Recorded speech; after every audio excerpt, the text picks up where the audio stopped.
Every NBA season, one of two things happens.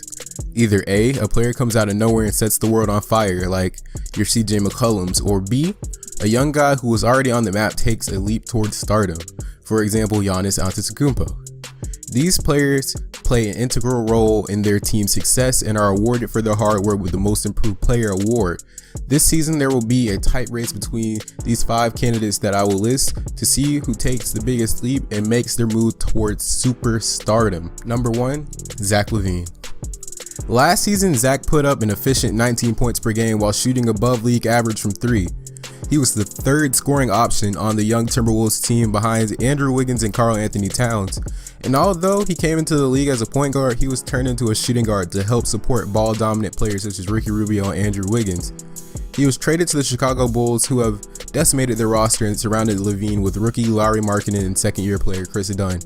Zach is not only the number 1 scoring option on the Bulls, but the only scoring option. And he's going to be the primary ball handler for this team.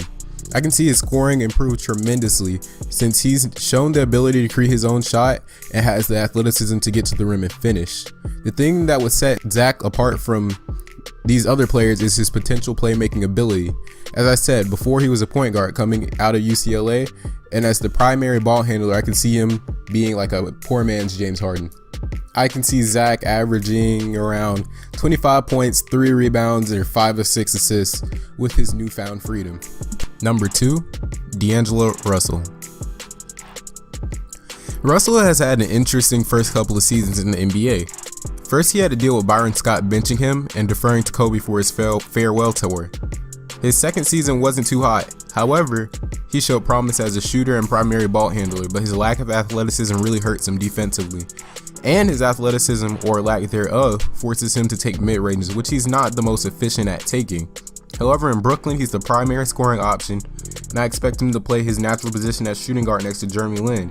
And if he doesn't take a leap in his 3rd season, I think it's fair to say D'Angelo won't live up to the draft hype. I can see D'Angelo averaging somewhere between 19 and 23 points, 4 rebounds, and around 5 or 6 assists. Number 3, Nikola Jokic.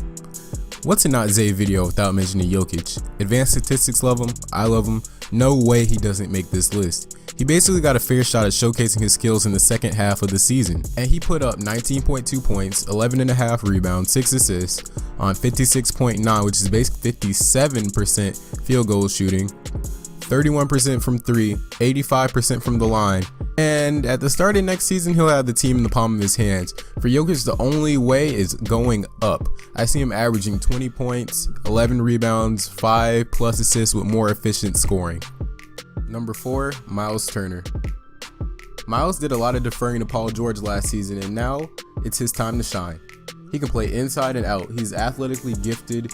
He still shows a lot of potential as a rim protector and a rebounder, playing with playmakers like Darren Collison and Corey Joseph in a pick and roll to help him get more shots. And now that he's Indiana's focal point offensively, he can hit around 19 and 20 points, around 10 rebounds, 2 blocks while being efficient from both sides of the floor. And he can play inside and out pretty well. He shot around league average from 3, which is pretty good for a big man. Actually, it's great for a big man. And if he can become a pretty good defender, he could get this award. I like Miles Turner, but I'm not exactly sure he's going to get it, but he's a contender for the award. Number 5, Brandon Ingram. In Ingram's rookie year, there was a lot of disappointment. His shooting and scoring is what got him drafted number 2 overall in the 2016 NBA draft, and he only put up an inefficient 9 points per game. However, Lakers fans were also optimistic due to his all-around game being a lot better than what we imagined. And apparently this offseason, Ingram has grown to at least 6'11", changed his shooting mechanics so that he shoots from his legs instead of his arms, gotten a lot more agile, stronger, and just flat out better since we last saw him in the Las Vegas Summer League, where he looked like a man amongst boys. Magic himself said Ingram should average at least 20 points per game this season. If all these rumors are true, paired with the major acquisition of Lonzo Ball, who him and Ingram seem to have a lot of very good chemistry, I can see Ingram averaging anywhere between 20 to 23 points, 7 rebounds, 3 or 4 assists with 1 block and 1 steal per game. And those are pretty KD-esque numbers, and like in my last video, I kind of did say that we might not see another player like KD, but Brandon Ingram has that potential since he's one of those big, long, tall guys with that guard. He played point guard a little bit for the Lakers last season, so that just goes to show his skill level.